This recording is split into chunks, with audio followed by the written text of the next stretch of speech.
مفتی صاحب تاسو شرح مې بله ورځ واخیسته، ماشاءالله بهترین کارم کړی. الله دې نور مزید هم توفیق درکړي، الله دې ستاسو ته عمر ډیر درکړي. مفتی صاحب داسې یو معلومات مې کول چې دا په اصحاب الفرائض کې چې کوم اخلی ذکر شوی دی، یعنی د علاتی و عیانی ورورانو ولې نه ذکر کړي په د ذوی الفروضو کې. بله ورځ یو طالب به اعتراض پوښتنه یې وکړه، سوال یې وکړو، بیا مې شرح یې پسې وکتې خو راته پیدا ونه شو.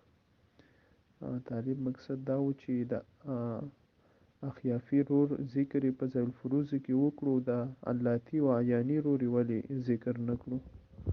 نو که دې وجې م راته وښودلې نو ډېر شکریه به وي. جزاک الله خیر. وعلیکم السلام ورحمۃ اللہ وبرکاتہ. مفتی صاحب تاسو خیر الله دې خوشاله کا. مفتی صاحب تاسو په دې طرف ته ذهن منتقل شوی نه کنه، دا علاتی او عیانی رونه چې دي دا عصبه دي، او عصبه چې دي عصبه بنفسه دا څلور قسمه دي. عصبه بنفسه اربعه اصناف: جزء المیت واصله وجزء ابيه وجزء جده. اول جزء المیت ده به اصله ده به جزء ابيه ده به جزء جده ده. نو جزء ابيه عیانی او علاتی رونه دي.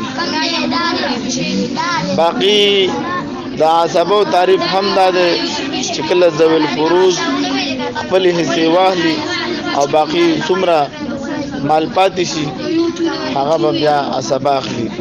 او دلته خیافیرونو خویندو دوه حالات دي، یا ثلث ده یا سدس ده. دوی چې دا خپل حصہ واغستله باقی څونه پاتې شو هغه عیانیونو علاتی بیا دغه د ساقط ده محجوب ده، دغه ترتیب بیا خو تاسو ته پته ده. نو دا چې ذکر شوی نه دی په دې وجه نه ذکر شوی چې دا عصبه ده او دا عصبه او دا د عصبه په تعریف کې دا ذکر شوی دی. او دا دلته چې کوم احیافي ذکر شوی نو دلته دا ذوی الفروض ذکر شوی دی. دا ذوی الفروض دی، احیافي رونه خويندې ذوی الفروض دي، عصبه نه دي. او دا عصبه په باب کې دا ذکر شوی دی، دا عیانی او علاتی رونه خويندې.